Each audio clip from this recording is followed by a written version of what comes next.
Guercino is a nickname of a man that was born in 1591, or possibly a little before, and who died in 1666.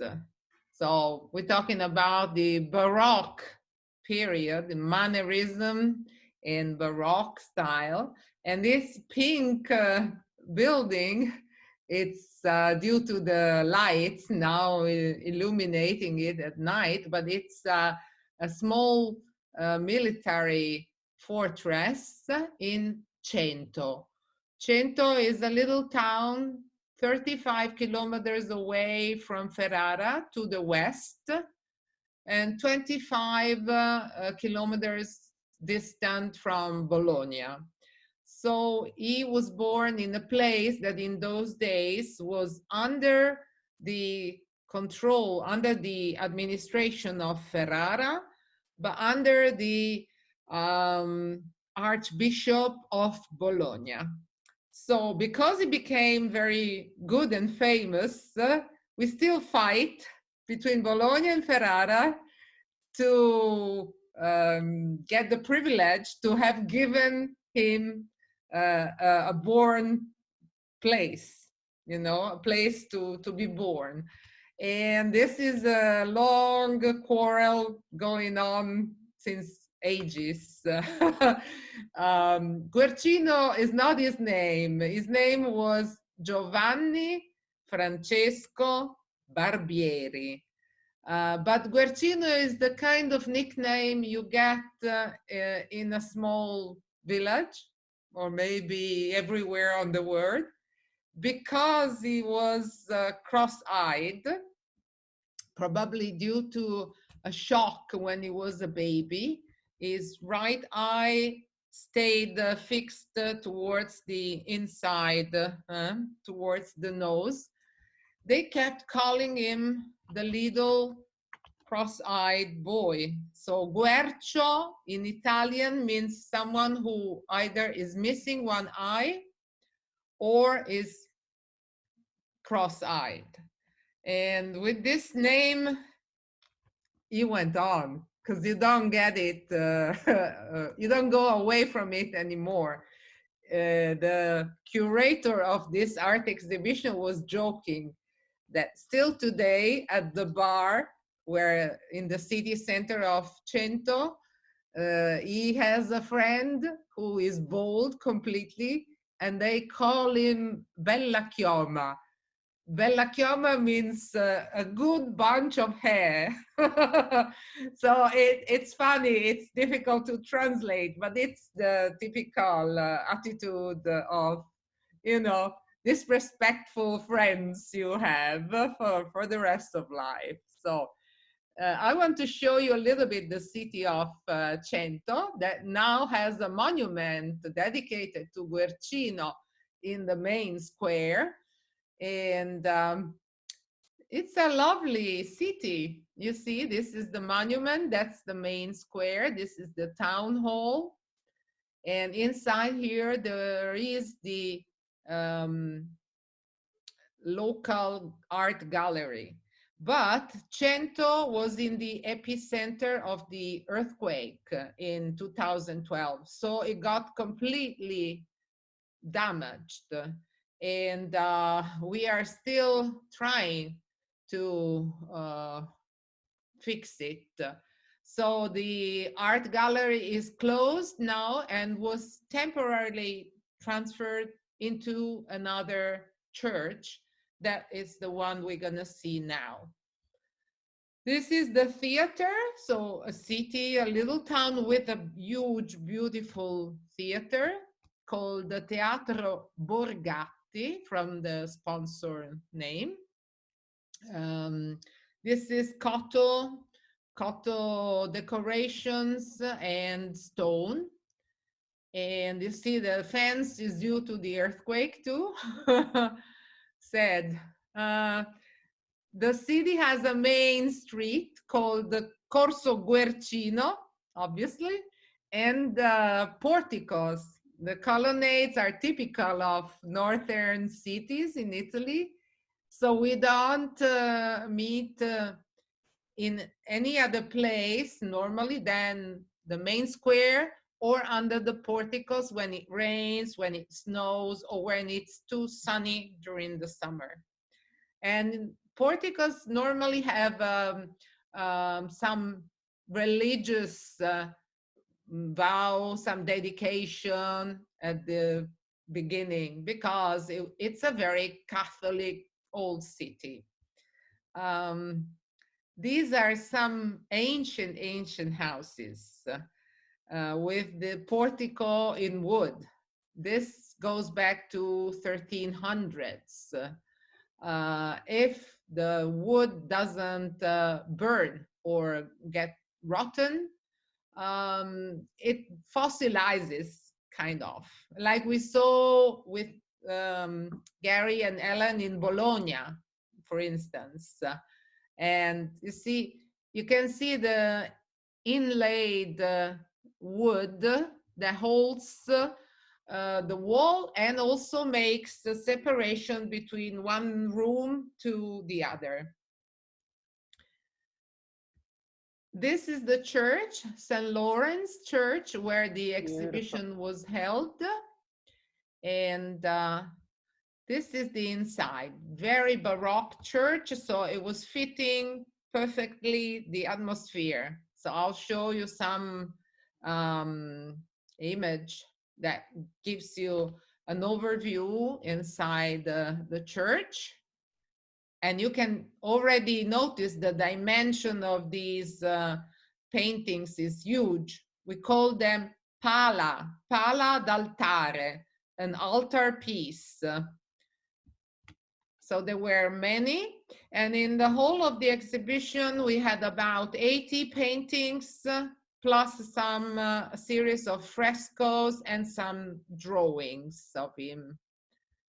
This is the first painting that was at the beginning of this path, but it doesn't belong to Guercino, it belongs to Ludovico Carracci.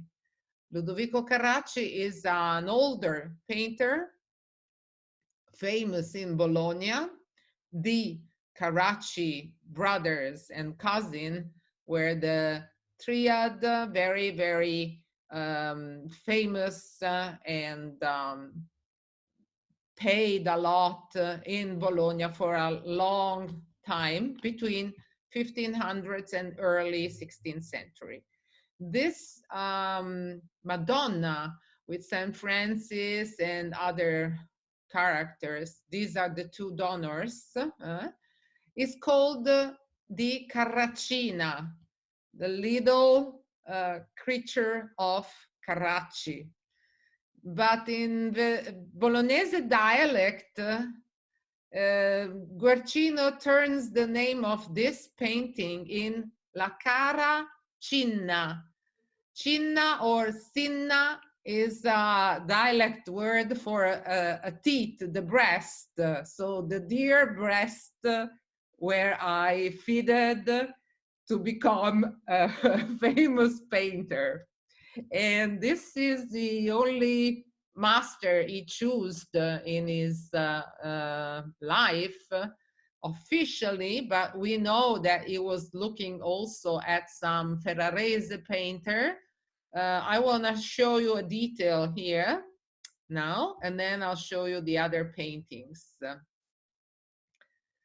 Um, you see how intense this little description of the young friar is. Look at his dirty nails and the poor type of clothes that he wears. Um, this is the other master that influenced Guercino, is a Ferrarese painter called Carlo Bononi.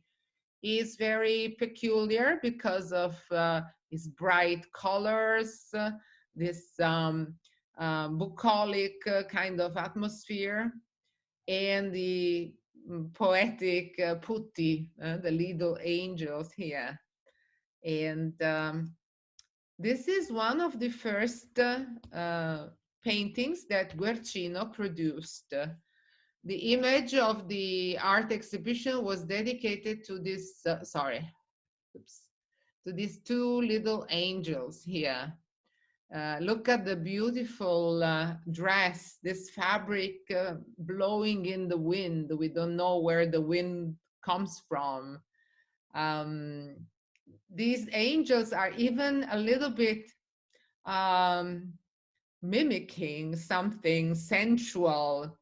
This character here is Carlo Borromeo, San Carlo Borromeo, a famous bishop, archbishop of Milan during the plague epidemic at the end of 1500s, who became soon saint in 1610. So this painting is just a few years older. It was created in 1612 about, so just a couple of years after he was nominated officially saint by the Pope. And he looks like very devoted to the crucifix in a small, simple room, but look at the beautiful movement of his dress, and look at this putto, this little angel, spreading incense with the turribolum, and the incense is like a golden cloud. So the colors are very pastel and very nice. Whilst this one is a holy conversation, so called, between Saint Catherine of Alexandria in Egypt and baby Jesus. It's a mystic wedding. The boy, the baby Jesus, has a ring in his fingers, but he is looking at St. Charles Borromeo again, like to get his approval in this decision to involve this young, beautiful lady with flowers on her hair and crown into a path of sorrow and difficulties. And in the background, there's the city of Cento, the walled city of Cento with its military towers and the rock that we previously saw. Then this is a Sibyl, the counterpart of ancient prophets in the Bible. Obviously, the Sibyls are mythological creatures, not Christian ones, but the Catholic religion's bends the ancient mythology to create a way to include these characters into the effort to express the values of Christianity. So she is studying books, you see, probably translating, but she has the look of a young country girl, a little bit chubby, generous features, and not so sophisticated as someone who studies and is living in a city. The close-up shows you, above all, the jewels that she has on her décolleté. And if these do not disintegrate when you go closer, this is also a way to prove the value of a painter. So you have a ruby here, gold, and pearls, and another pearl hanging over here.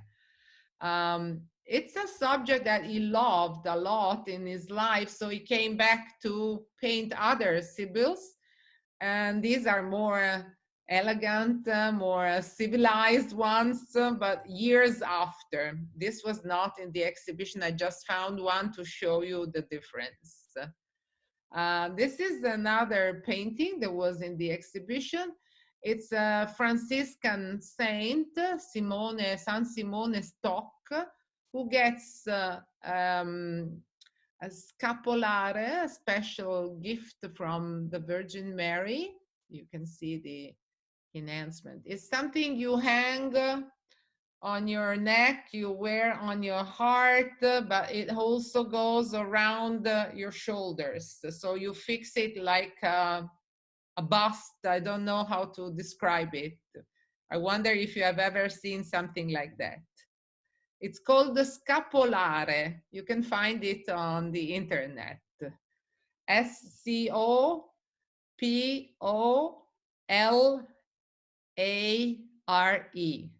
Scapolare.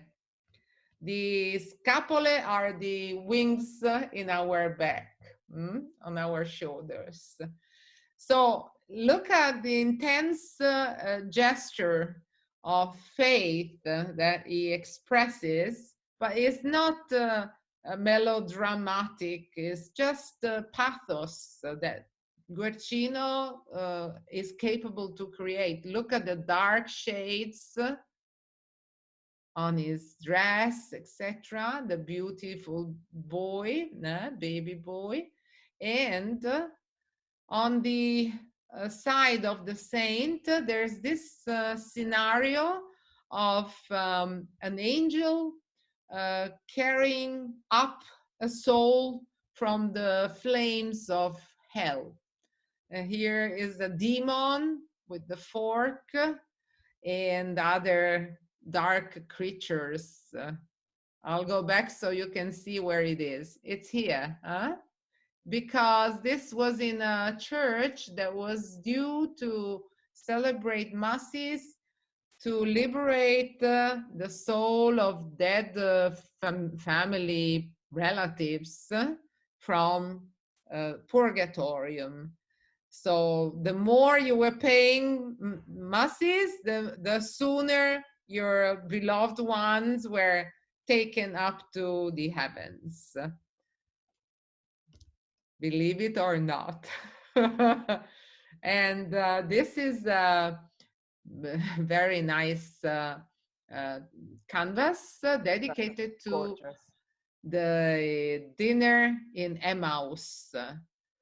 Jesus Christ has resurrected, and he meets along the road to Emmaus two of his apostles, but they do not recognize him. So they got together at dinner, and when he benedicts the bread, they realize who he is, and then he disappears. The close-up here is on the beautiful carpet underneath the tablecloth, and the bread pieces, the wine, this strange things they are eating, which is probably herbs, and all these details were painted very possibly by his brother, Michele Alberto, who was a good miniaturist and who was painting things together with him. We say at four hands. He died, unfortunately, in 1649, very young, and this created a drama in the life of Guercino. And also, it was the good, how can I say, the man who kept the registration of every selling, every purchase of materials, and he was very good at it. Whilst Guercino in the following years proves to be more unordered. And he revealed also what type of colors he was purchasing, what was the fixed price of each painting. And this gives us an idea about the, how can I say, entrepreneur esprit of Guercino shop, firm, because he was not offering any discount. He was offering maybe something extra to please his customers, but the basic price was fixed and no bargaining. So this is very imprenditorial, typical of Emilia Romagna. So I'll show you some I need him. detail. See, some herbs and the Beautiful. typical bread with the crust and the soft part inside that we used to cook still today. This is another Ferrarese painter, Scarsella, Ippolito Scarsella, nicknamed he as well, Scarsellino, is very famous too. He painted a lot of large altar pieces, but his altar pieces are a little bit boring. He is a lot more talented in small boards like this one, or he paints on com'è il nome del rame? Copper. In those days, painting on copper gives a shiny light to the colors because this metal base gives a special reflection to the colors, the oil colors. So this is one more time a mystic wedding between Saint Catherine and baby Jesus. Saint Joseph is in the darkness, almost invisible against this rock, and the Virgin Mary is embracing, quite originally, both of them. It's it looks like a very natural, spontaneous gesture, but it's unique in the art history. This is another of Guercino's huge pale, d'altare. This is St. Peter, nominated by Jesus. He as his representative, and this is the chair of the Pope, and this is the tiara, the hat of the Pope, that a couple of angels are holding for him. He looks a little bit surprised. And as you see, he has bare legs and very dirty feet because he's a farmer. He was a fisherman, so Guercino probably took as a model an old man working in the fields in Cento. But the Nordic influx is visible in the putti, in this angel that moves this curtain, reddish curtain, in the style of Van Dyck and the Flemish paintings. So Guercino is anything but stupid or ignorant. He travels as much as he can. He goes to Rome a couple of times, and perhaps he has been to Venice too. We are not sure. We haven't found exactly the documents.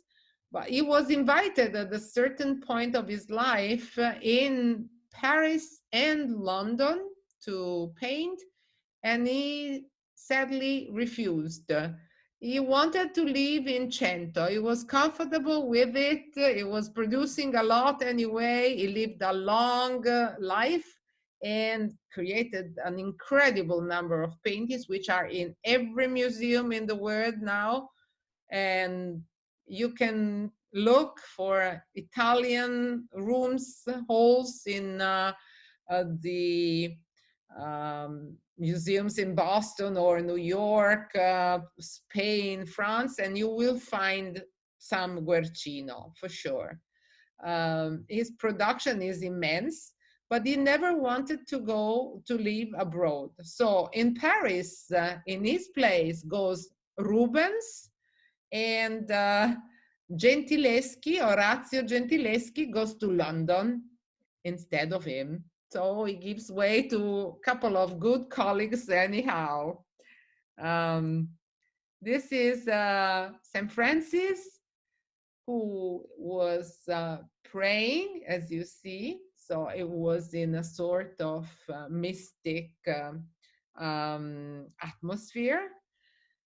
And in the apocryph biography of St. Francis, he is said to have been um, falling in a sort of cataleptic dream.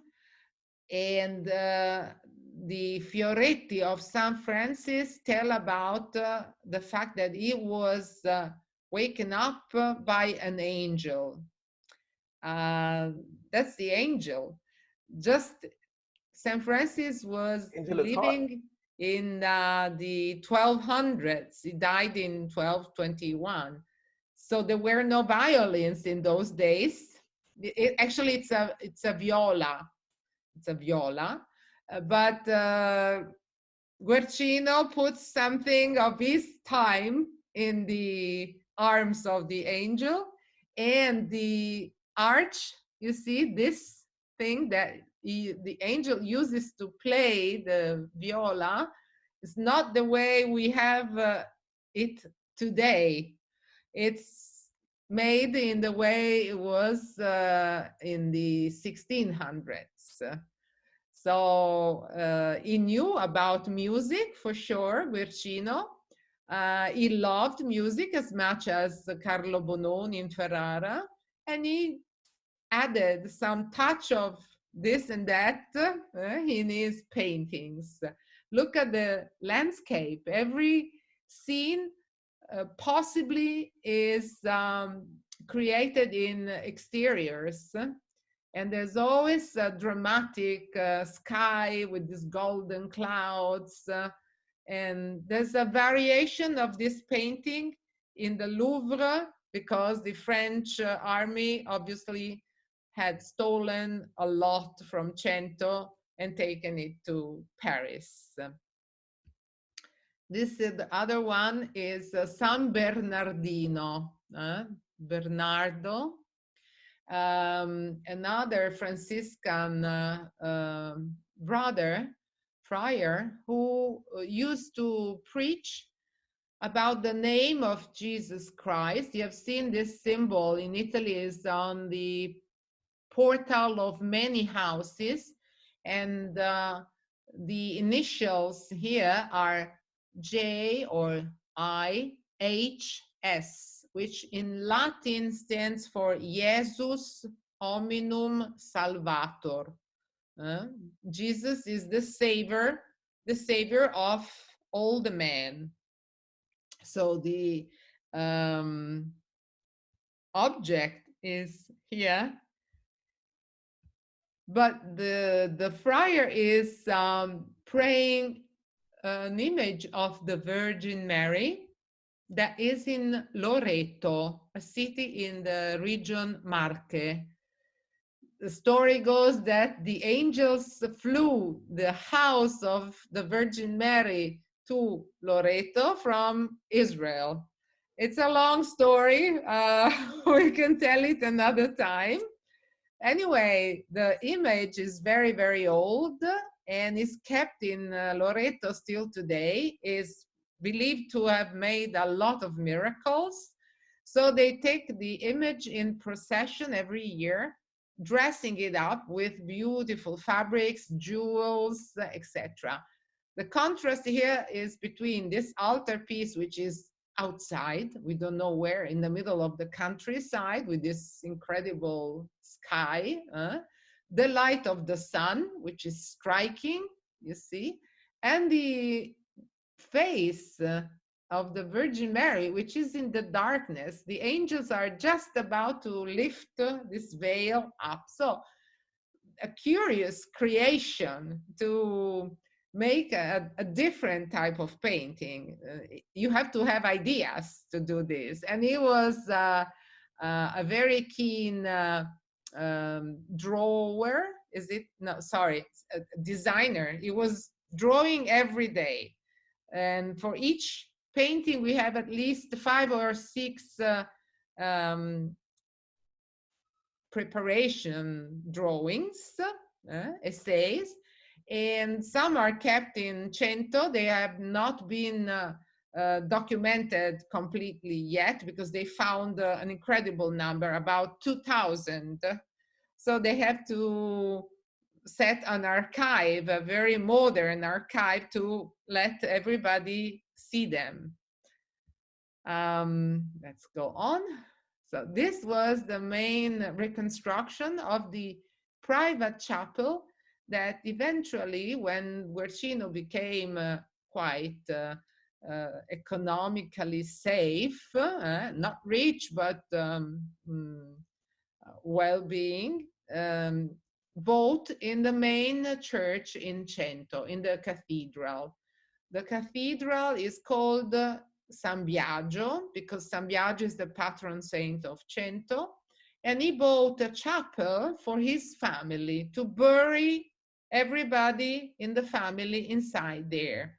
Then he decorated it.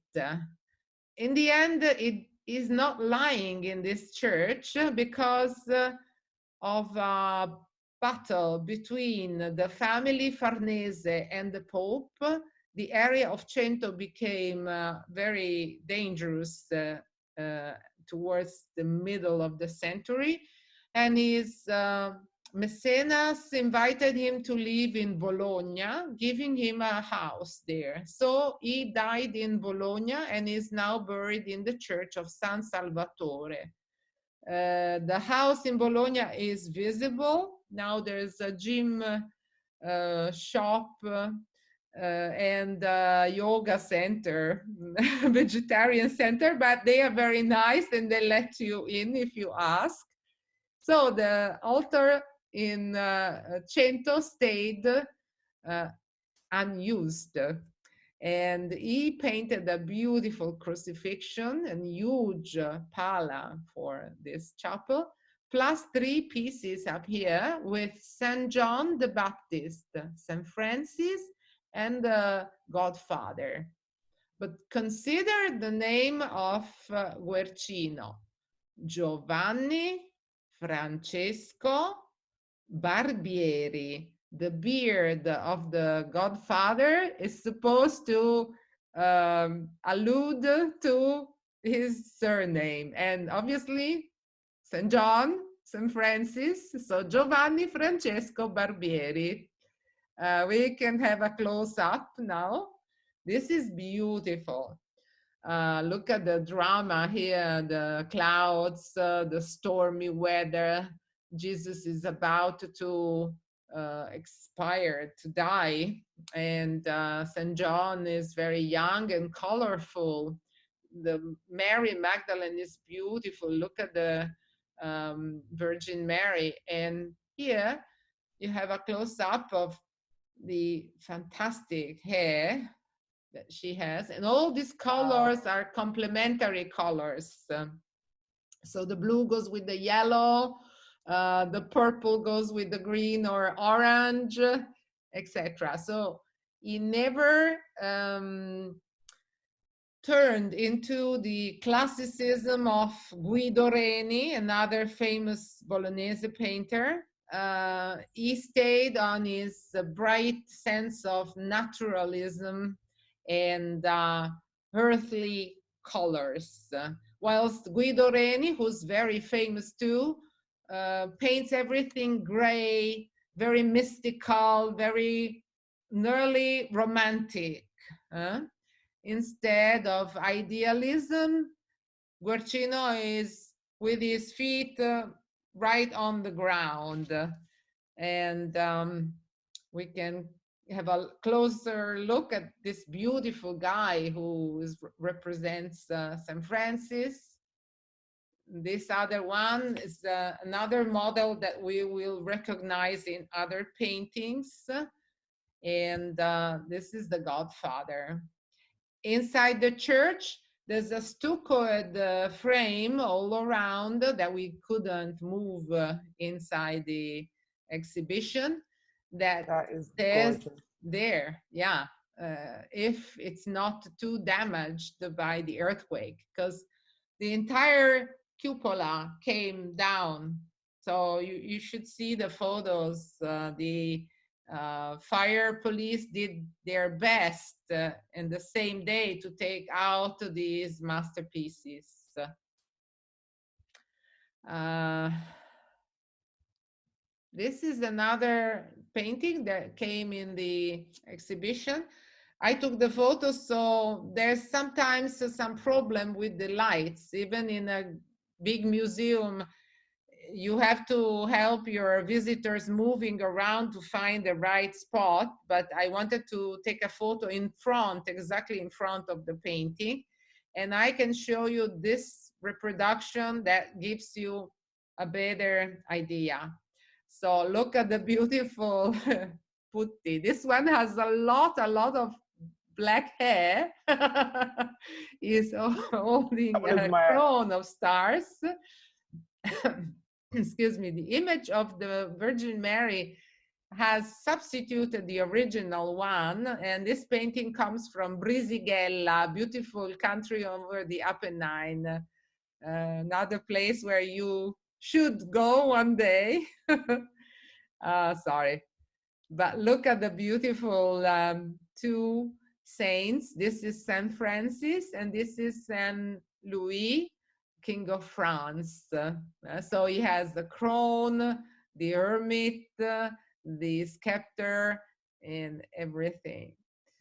Um, the curators covered the image that is now into this altarpiece because the image is no longer the original one and it's very poor. It's due to the 1700s and they don't like it.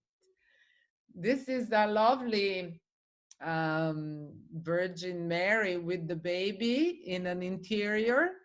Very simple, a huge room with shutters in wood to close the window. And you see the old windows were made in lead, and that's the bottom of a bottle.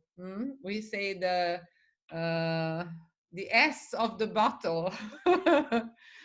Culo di bottiglia, si chiama così. It's the way they call it. So these kind of windows dingle when you open or close them because they have this lead frame that includes the glass, but it's not completely fixed and it trembles a little bit.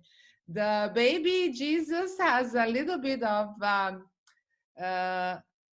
a typical attitude of infants to push the belly ahead and bend the spine.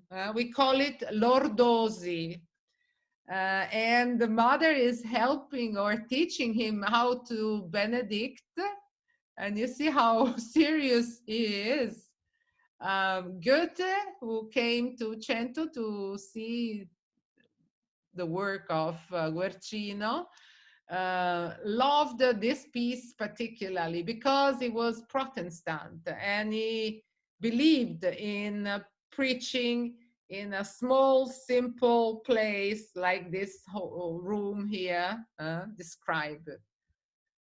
This is another Virgin Mary with the baby, but painted years later. The one we saw before was in his young days, in his career. This is way more elaborated. Look at the mantle here. I'll show you the difference. But they are both fantastic. Look, here the baby is completely asleep, is holding on his mother's breast, and the mother has this sorrow type of look. We call it prolexis. Prolexis is to see the future. She knows what's gonna happen and she is already suffering about it. Look at the high quality of the fabrics here. This purple tablecloth in velvet, we'll see it again. So it's perhaps the material that he had in his shop and he used it again and again. And the landscape is very nice too. This is a close-up of the sleeping boy. Look at the red nose, perfect cheeks, very beautiful. And this is another huge pala with a commission with St. Peter. They wanted him sitting on the throne, and they wanted in the same painting Saint Jerome. But Saint Jerome is a hermit living in the desert, so it was difficult to combine the two situation without being ridiculous, and he struggles his best mixing the floating angel here, but the combination is a little bit forcing into together. The beautiful putti, some other things. The Virgin is going up to the sky, so it's an assumption. And there's a little bit of the landscape, always. This is the little mythological part of his production. Unfortunately, he got financed mostly by cardinals, the Pope, religious characters. So he couldn't express himself very much into other profane subjects. All we got in Cento is this. This is Diana with the moon, and she's a hunter, so with a hunting dog. And this was a Venus with a little putto who represented Cupidus. But the painting had an accident, and this part burned. So miniaturists, probably Flemish or French, in the 1700s, recreated this part of the canvas, transforming Venus in a Flora, the goddess of nature. They are not a pandan. They are just similar because he used the same girl to pose. You see, it's the same person. But this Diana, sorry, this is Flora, you see better. But Diana was a pandan with Endymione, her mortal, beloved guy, boyfriend, a shepherd that was always slept when she was getting there to visit him. I see Kathy laughing. It's the way mythology tells the defects of the humans, and there's always some problem, even for goddesses.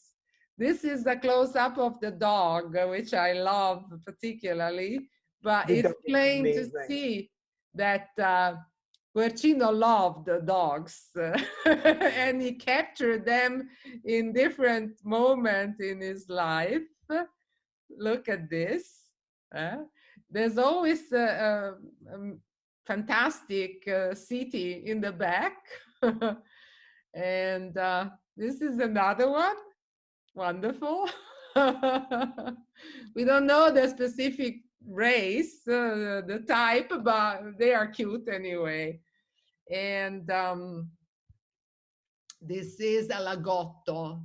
Lagotto is the one that Mantegna used to paint in the Camera degli Sposi in Mantua. This is a very costly breed of dogs.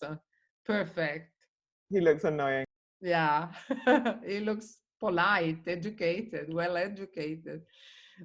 This is a portrait, sorry, oops, of a man that lived in Cento. We know his name, perhaps we can identify him with a rich owner of a collection of musical instruments that at a certain point in his life decided to sell the collection and he found a good buyer in the Archduke of Austria.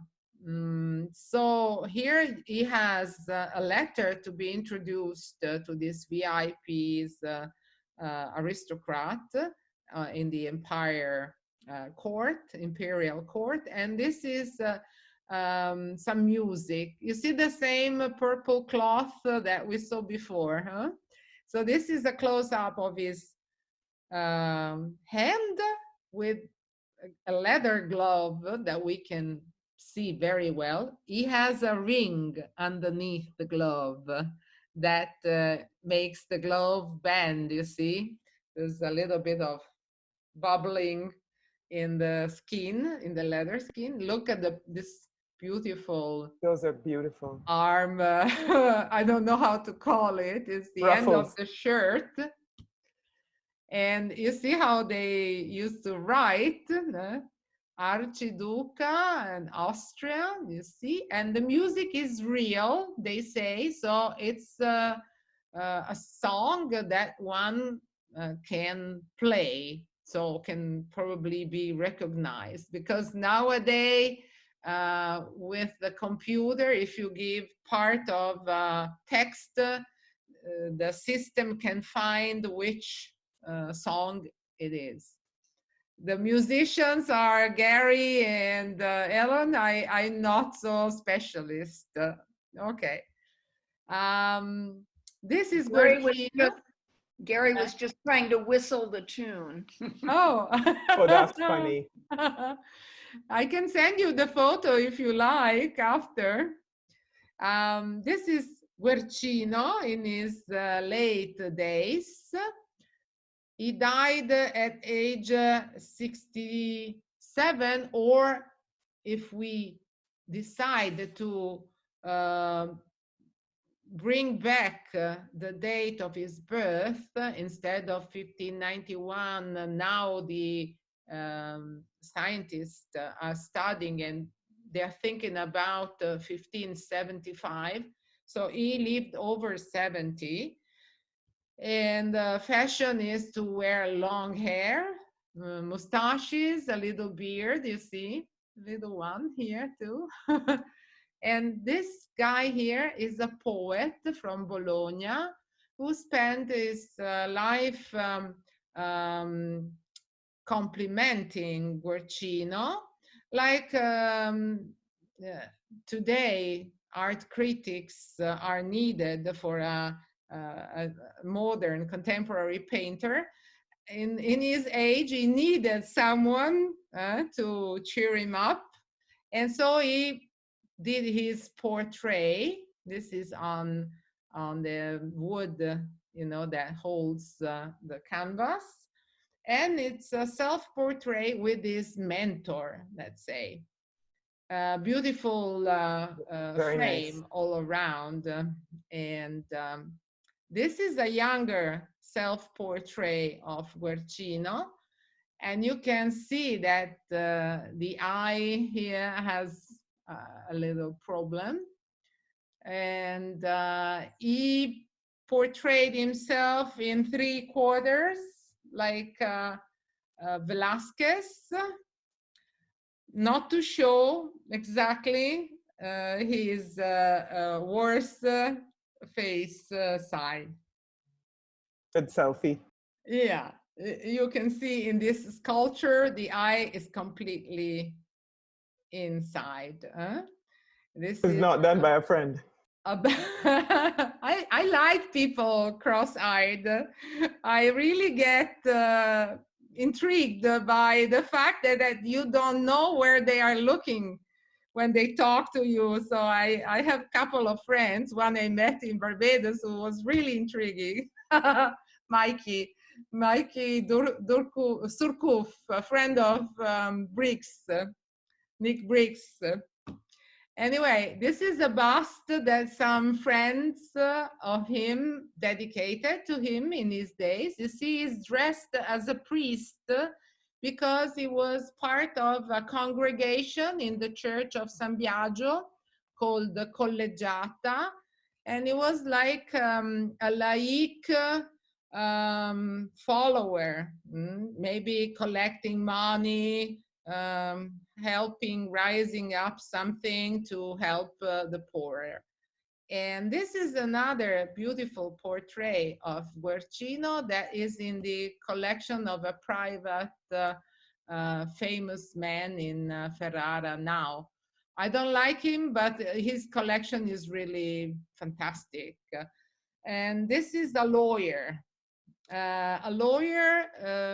chubby, someone that used to eat well, we can tell, and is one of the very, very few paintings reproducing a bookshelf, a private collection of books.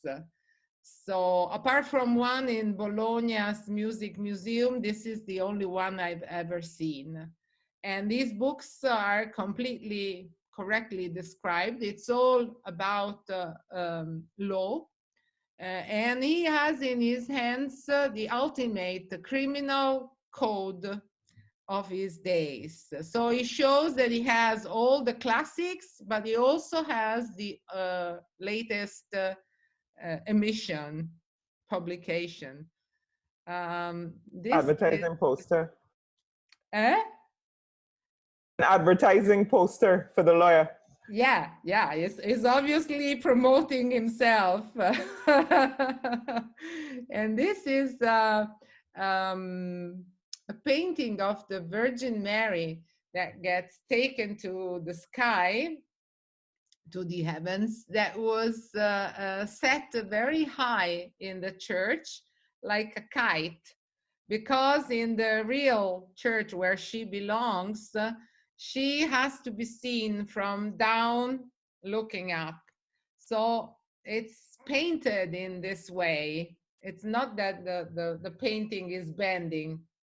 It's just a perspective that the painter was capable to give. And she is also the Lady of the Apocalypse because of this crown of stars, which is what St. John Evangelist describes in his strange book.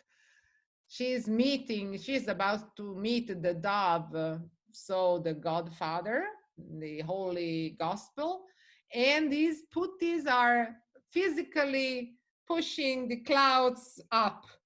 So it shows that Guercino used to go to the theater in his days. He loved melodrama. And in those days at the Farnese Theater in Parma, they had created machineries for the theater. So the putti were typically pulled up and down with ropes. You have been in Parma? Yeah? Yeah. That's one I really like, with all this earthly color. Laura, is Parma the one the theater that's wooden? It's Yeah. gigantic wooden theater. Yeah. That's the one. Yes. And this is the same guy we saw before. Very good looking guy in the model. Yes. A stunning St. John the Baptist in this hole in the rock, kind of very special landscape. It's like the light shines on him because at this time Guercino had gone to Rome and he had met or seen the paintings of Caravaggio. So Caravaggio shines a light like in a cinema on the main character of his paintings, and all the rest is in the darkness to enhance, this kind of drama. And he's dressed in furs with this red mantle that foresees his martyrdom, and the beautiful blue sky through this mountain. And that is the masterpiece that was in the art exhibition. This is from the Apocryph Gospels, um, a meeting between resurrected Jesus and his mother, which is not described in the Gospel normally, but Guercino had been reading probably this Apocryph once, and the creation of this complex image shows all his mastery, because to image something that you haven't been described about for years is already difficult. And you see the complicity between the sight of the two of them. She is still destroyed about having seen her son crucifix, and he is still troubled about the experience of crucifixion, but they needed to catch up a moment before he would go to the heavens. He will meet the Magdalene later, but you know the famous sentence, "Noli me tangere," don't touch me, do not hold me here, is what he says to Mary. And in every painting she retreats, but the two of them had to hug each other, embrace each other. So you see this very extraordinary pathos, emotion that is shown in this painting. This is a series of paintings that were not in the art exhibition, but are in the nearby churches in all the little villages next to Cento. And the curator of the exhibition said that it was true, it was correct that these other little churches didn't wanted to lend their only paintings to the exhibition, because it meant to deprive the little church of the most beautiful things. So if you are attached to your church, you say, no, thank you. We don't give you the painting for the exhibition. We keep it here because it belongs here. If you want, you can come and visit the villages around Cento. So this shows that the exhibition was also meant to let the people go with the car in the surroundings to explore the countryside near Cento. So I'll show you quickly. This is a miracle of a baby boy that was born blind, and the apparition of St. Charles Borromeo makes the miracle. As you see, the adults don't see the saint, but the girl, the tiny little girl, does. It's very narrative. This is a rosarium that he painted all the stops of this typical way of praying. And this is another one in Renazzo. The names of these villages are quite funny. A good girlfriend of mine lives in one called Reno Centese, which means that the river Reno goes past Cento. But a younger, how can I say, flirt, when we used to go to the beach when we were 12, 14, tried to send her a postcard in those days, and he wrote rinoceronte. So rhino. The postcard got in the right place anyway. And she will always, always remember that boy, rinoceronte. Okay, this is in Ferrara, in the cathedral, which is closed and will stay closed for about another 20 years, perhaps. So we have a Guercino inside, but we don't take it out. And this is the martyrdom of St. Lawrence on the grill. You see the scheme is very theatrical. These are the passages to get in and go out for the actors, the columns. These are again machineries that moves up and down, and the evil characters, so the um, man who pushes the leg of the saint on the grill is Santan, because dark is evil. Dark skinned, black is evil. That's the concept in Europe.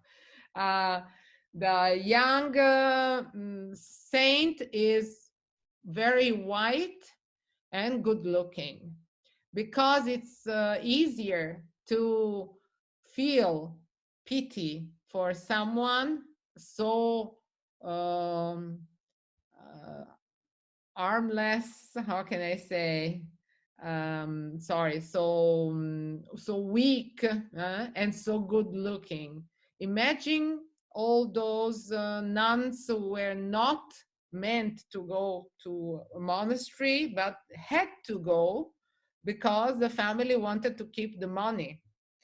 And so to offer a hook was also to offer a good looking guy as the saint that you could believe in. Whilst you see, the skin of this guy here is darker. And the armor of the soldiers are the one of the same century. So there's no research in ancient history about how the Romans at the time of the martyrdoms were dressed like. This is a painting that is in Modena, has been stolen in 2014 and found by the police in 2017 in Morocco. The thief was a Moroccan guy who was knowing nothing about painting, so he rolled the canvas up. This is how it looked before, and this is how it is now. No chance to reconstruct the missing parts because it would be a fake. The guy was judged in trial in 2019, condemned to 2 years with benefits, so is not in jail at all. No comment. Okay. Andiamo avanti. Some drawings. I go quickly. This is the head of a little girl. He used to draw with pencil, with red chalk, soft, with what's the name? Coal pencil, and different. Charcoal. Grazie. Charcoal, yes. And also with the ink. So this is a peasant, like a caricature. I like it particularly. Muscle guy. Preparation for other huge paintings. You see, this is the same, but with different medium. So you can see the result is quite different. It's impressive. This is an old man, probably Saint Jerome. And this is the preparation for a big canvas that is very, very famous now, and now is no longer in Italy. Look how beautiful this is. This is the vestizione, so the dressing up of Sant'Ignazio as a monk. Look at this young monk here that has been shaved, raised in his head, and all the lights, all these combining characters. It's a very rich scenario. And as you see, this is one possibility he had considered about this guy here, but then he changed his mind. Two or three putti pressing the wine grapes, chubby, naked, lovely. A landscape. We will see more of this.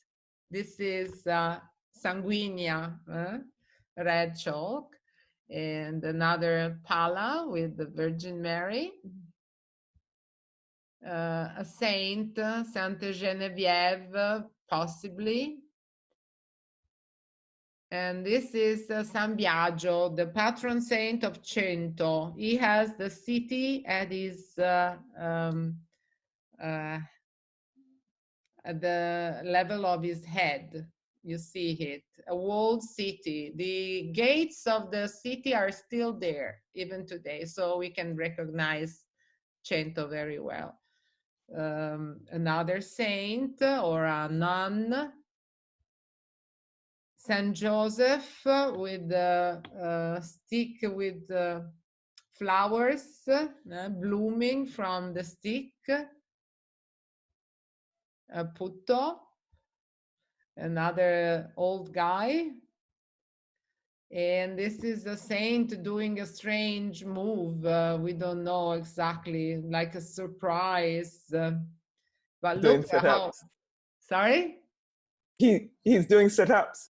Yeah, who knows? But the strength of the sign is very fresh.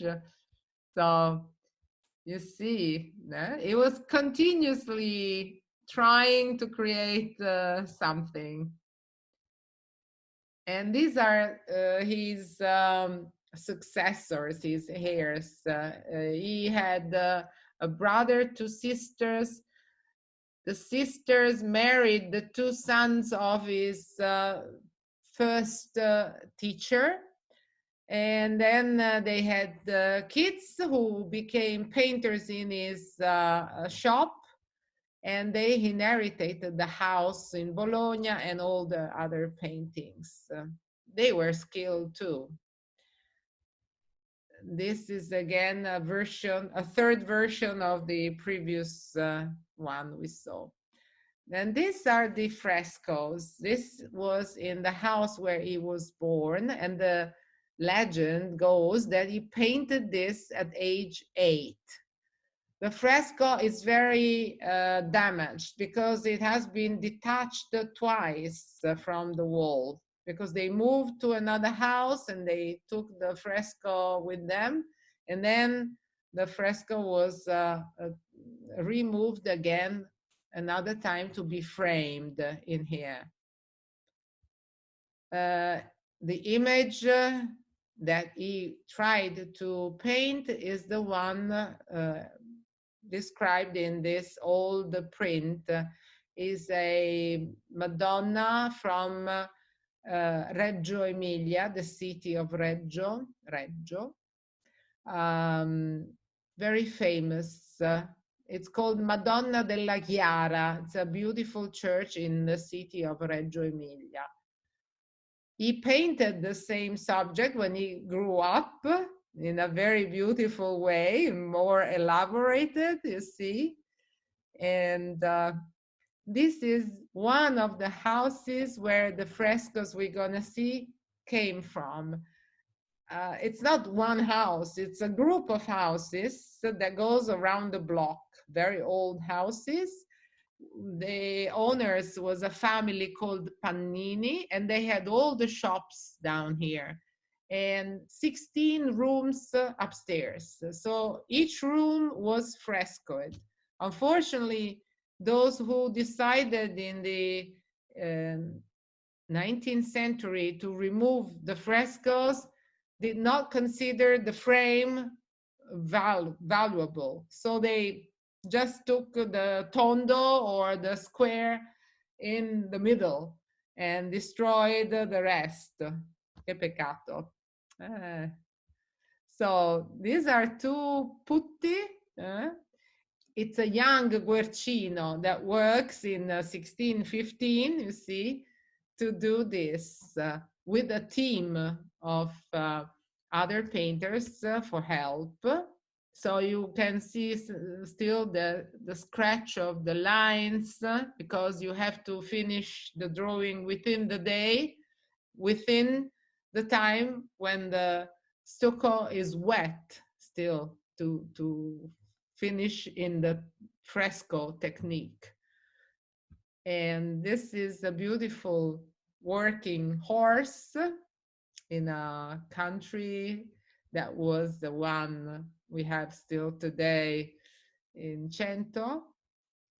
This is a group of young men and girls catching little birds. They put them in tiny cages, maybe to use them to hunt bigger ones, or to eat them, or to sell them at the market. Hunting, foxes, wild boar, even bears and lions. So there's real hunting sessions or fantasious hunting sessions. And these mountains, bluish mountains here in the background, are completely invented. But the scenes are very naive and lovely. Hare and a fox here, you see, and the bear and the lion. Imagine to have a house all decorated in every room with a large panel like this. These are horses, how do you say, walking on the wheat just cut. I don't know how to call it. This is the square outside the house with all the wheat, and the horses walk on it. And here is a group, a family group that has just finished working. It's the crop over, like Barbados. We call it sganzega. So it's the time when you party, you drink wine, and you finally,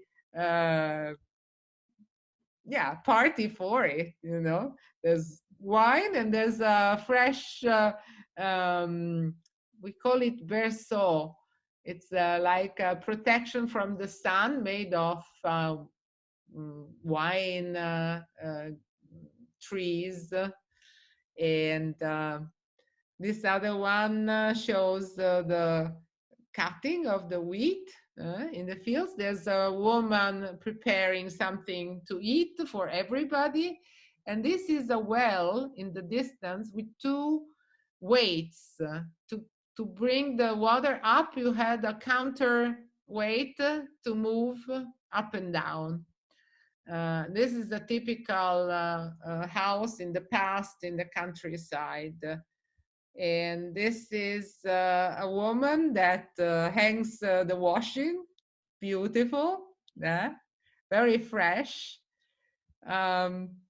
These two, I just say, masks here belong to little vessel that were taking people either to Ferrara or to Bologna along the Reno River. So it's a sort of ferry stop, and you had to pay, and one horse was pulling sometimes the vessel from the bank downstream to Ferrara, but to come back, two horses were needed because it was against the stream. And it's really nice to get this info. You see the shepherds sleeping, relaxing with the animals. And this one is hunting ducks. There's some heron flying away in the peaceful countryside. And this is a mill, a water mill with some flower, just uh, ready to be taken to the market in bags. See? Laura, Yes? are these Guercino paintings? No. Yeah, he Are did this in his younger days, but he did not like much the fresco because he was more um, wanting to change his mind last minute, and with the fresco he couldn't. So he chose the oil and the canvas after this more period. modern. It looks like 100 years or 200 years more modern than. Yeah, but it was really typical in Emilia Romagna to have this. So just to have a chance to work, he accepted this challenge in the beginning, and then he got fed up. He was not getting paid enough, so he left it to his friends, younger painters. This is a fantasious building. Look at these mountains. But in a clear day from Cento, you can see the Apennines. And there's a big mountain, the Mount Cimone, who gets snow in winter on top of it. It's a glacier, you can go skiing. So this is not the Alps, it's the Apennines in the distance. And this one is hemp.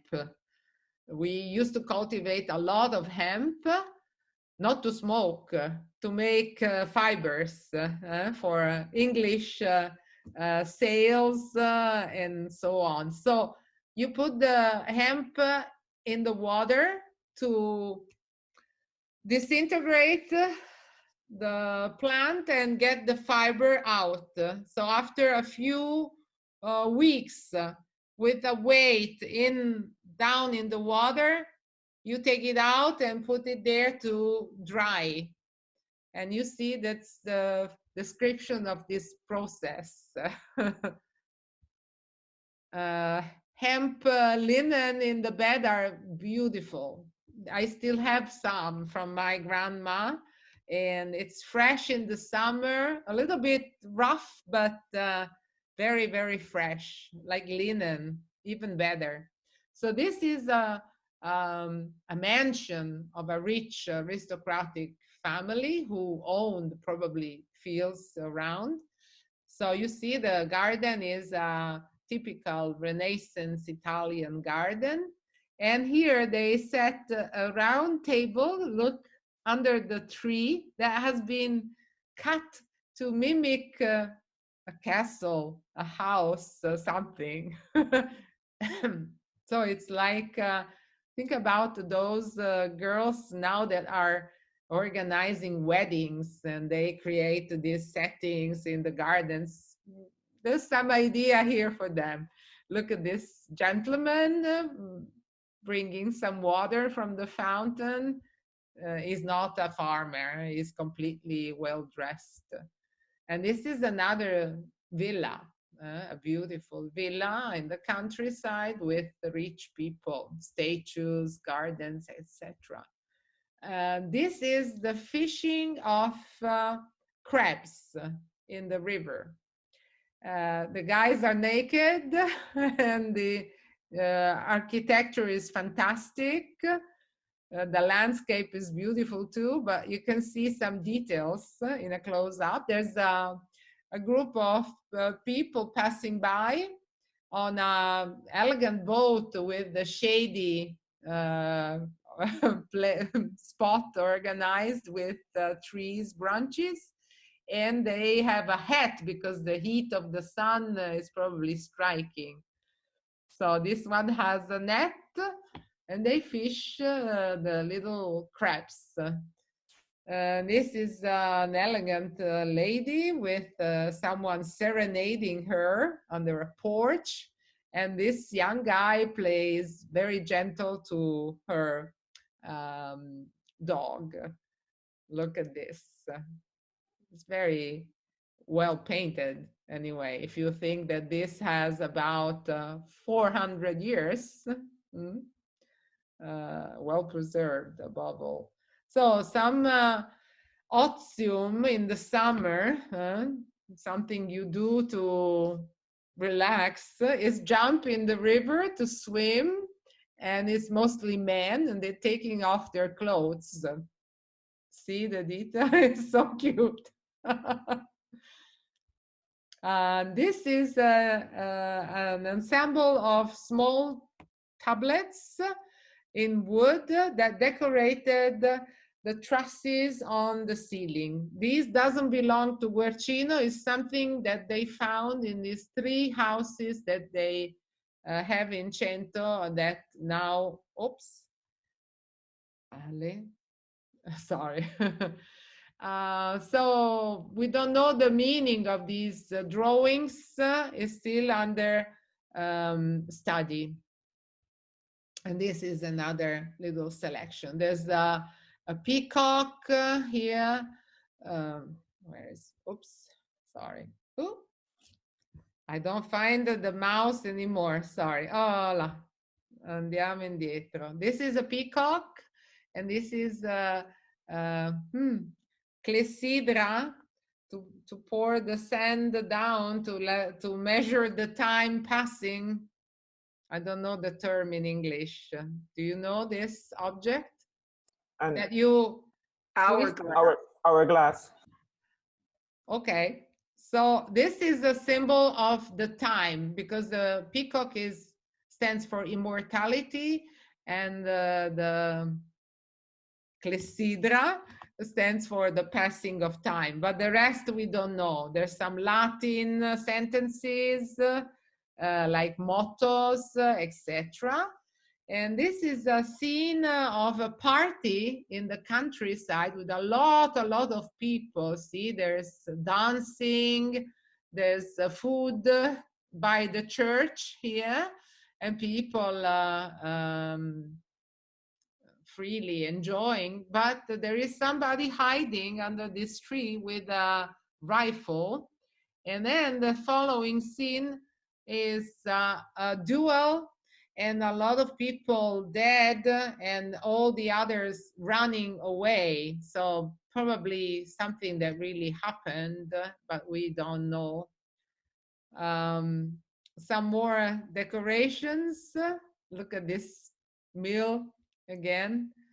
And this one has preserved all the frame because it's a new house they found recently. And this is a man that comes back. The dog welcomes him. We don't know exactly what this little monster is. A guy who pulls water from the well, and you see the counterweight of the well. And again, some scenes of people waiting at the ferry. And the final one I want to show you is this one with a fire. There's a strange description of a large fire in town. Who knows? So the final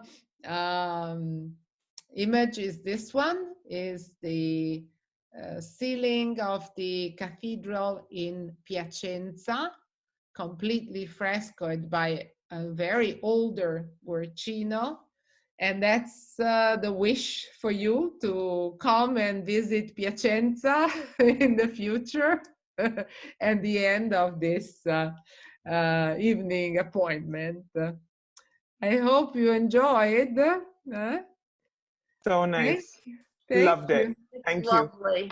It's Yeah. Really beautiful, this one. Really, really beautiful. Yeah, this ceiling is stunning. A few years ago, I went with Amber in Piacenza, and we could go up very close to the cupola because there was, for a short period, a possibility to go and see it close, and it was amazing, amazing. You can Google Piacenza Guercino and it'll come out.